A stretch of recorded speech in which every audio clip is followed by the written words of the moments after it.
Hey, welcome back to Everything Fly Fishing. You won't want to miss this video. We got an amazing fly for you, an amazing tractor that surprised me. I tied it up so that it would hold bigger nymphs up on dropper rigs when water was clear without spooking the fish, and an amazing thing happened. So we'll talk about all that at the end of this video. You won't want to miss this video. Make sure you tie some of these up, and we'll explain why you want these in your box at the end of this video. Now, let's get tying.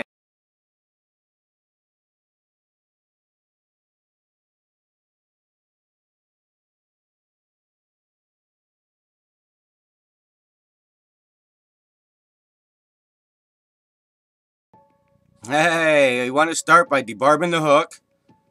We do this on all our flies. It makes removing the fly so much easier, and especially when you practice catch and release like we do.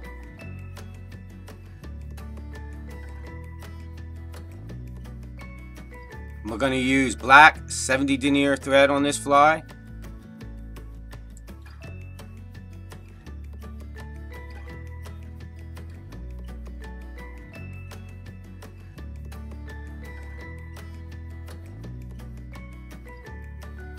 We are going to run the thread halfway back the shank of the hook and then half of that distance to tie in our white poly yarn wing.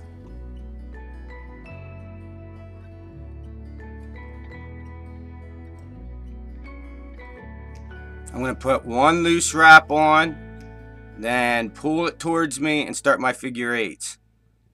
This is the easiest technique I've found to do this wing.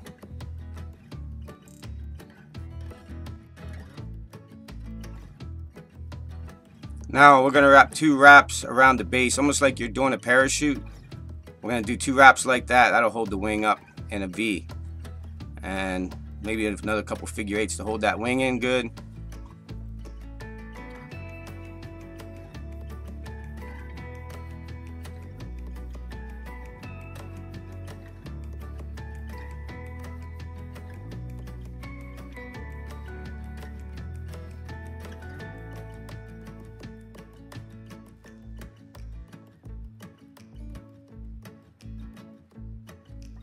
We're going to thread all the way back to tie in our tail. We're going to use black bucktail. I like black bucktail. You see, you've been using a lot in flies, especially when it has a tail that's black. And this one, we were just trying to come up with a good material that floats well, and bucktail really does float well. So I use it a lot when it's black or instead of black hackle. I like it. I'm going to try using black deer hair instead of hackle. I like it a lot, and it works.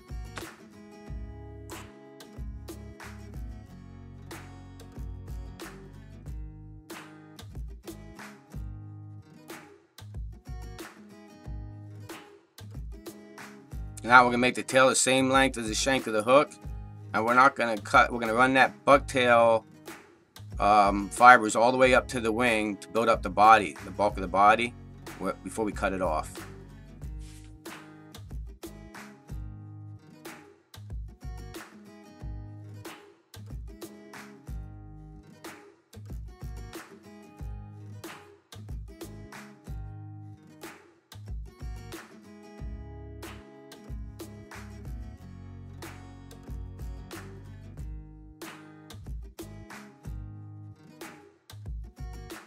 Okay, at this point we're going to run our thread back to the back of where the tail starts to start dubbing, but we're going to wrap one thread wrap under the tail to make it stick up a little bit.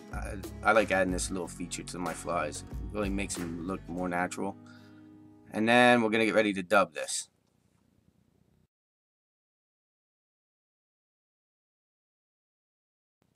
Alright, we're going to dub this fly. We had a lot of extra really dark green ice dubbing or flash dubbing. We showed you the container in one of our old flies. We tied to Yellowstone. We're going to use that as our dubbing. I just picked that's one I hadn't used that color. It's Helgramite, and it's a dark green. So we had a lot of that. So we were just trying to make a fly, like I said, that we could use as a strike, like a basic strike indicator for dropper rigs.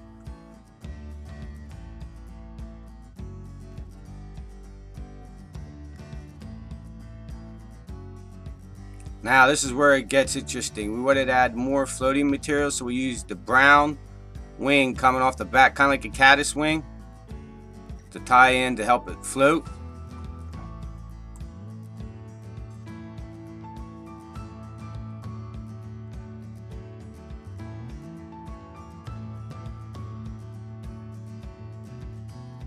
I almost forgot to tell you that brown is another poly wing. It's just brown.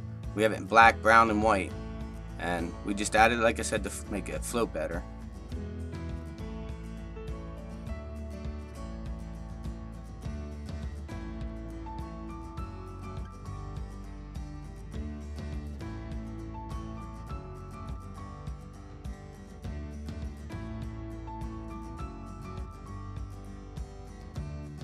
Now to cover up that brown wing, we just added a couple more figure eights to that part of the fly.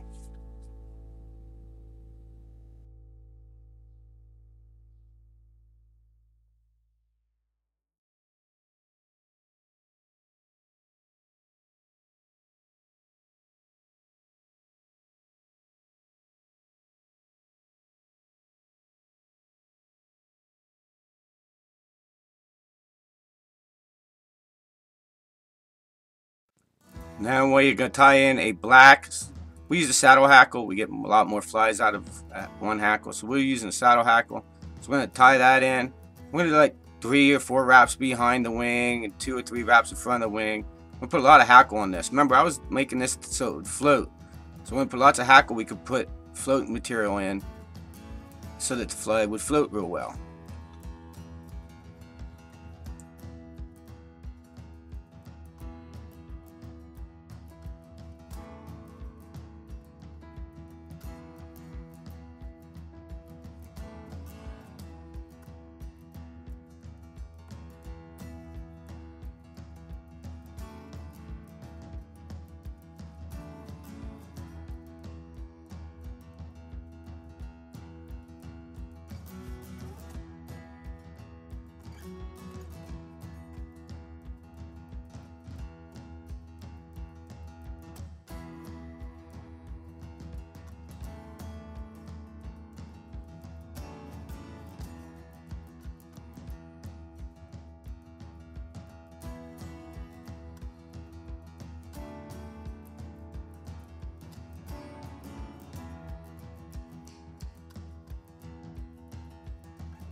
Now we're gonna whip finish this fly and we're done.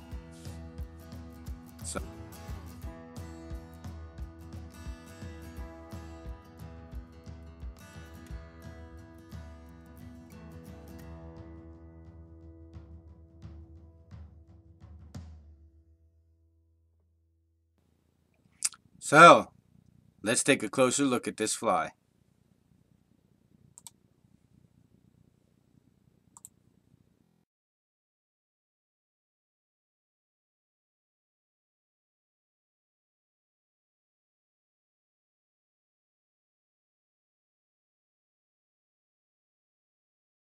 Hey, hope you like that fly that we just tied for you.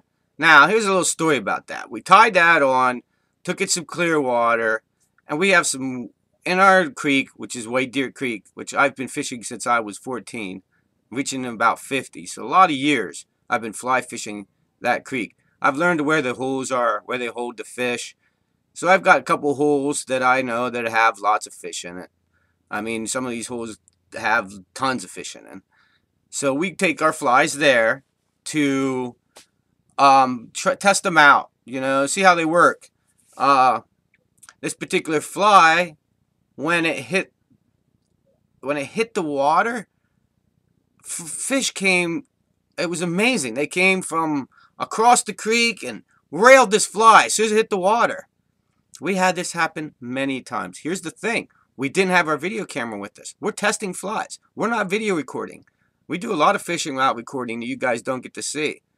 Just because we don't want to have to record every time we go fishing. Sometimes we don't take the record. We just have our little time to ourselves. We don't have to have a camera on our heads or have video cameras running. And So the only fish I got was when Tracy caught one, and I mean seconds after this fly hit the water, that fish was on it. So let's go check that video clip out quick.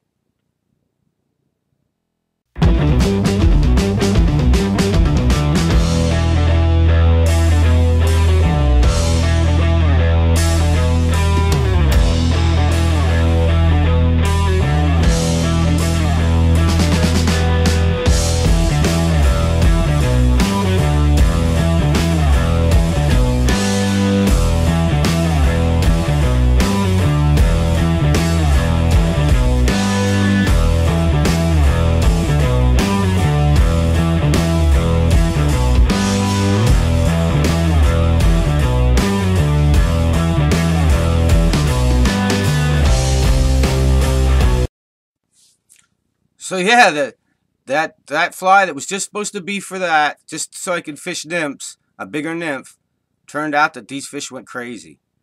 I mean, this hit the water. This happened a lot that day. I wish I would have had the video cameras running to show you. It was unbelievable. We talked about that the whole ride home. We have about a half an hour ride home. It took us to get home. We talked about that. We could not get over how this fly worked. We got some video at one of the other holes, but it was too dark to see because it started getting dark. What we think is they're taking it for a stonefly, maybe a grasshopper. Not quite sure, but they railed it. So we're not going to put these in our box. Well, our boxes are going to start getting full of these experimental flies that just work so well. Yeah, like I said, and I'm sure you guys love to tell me how to tie flies because I'm not using the right tail material or I'm not using this, but we outfish you.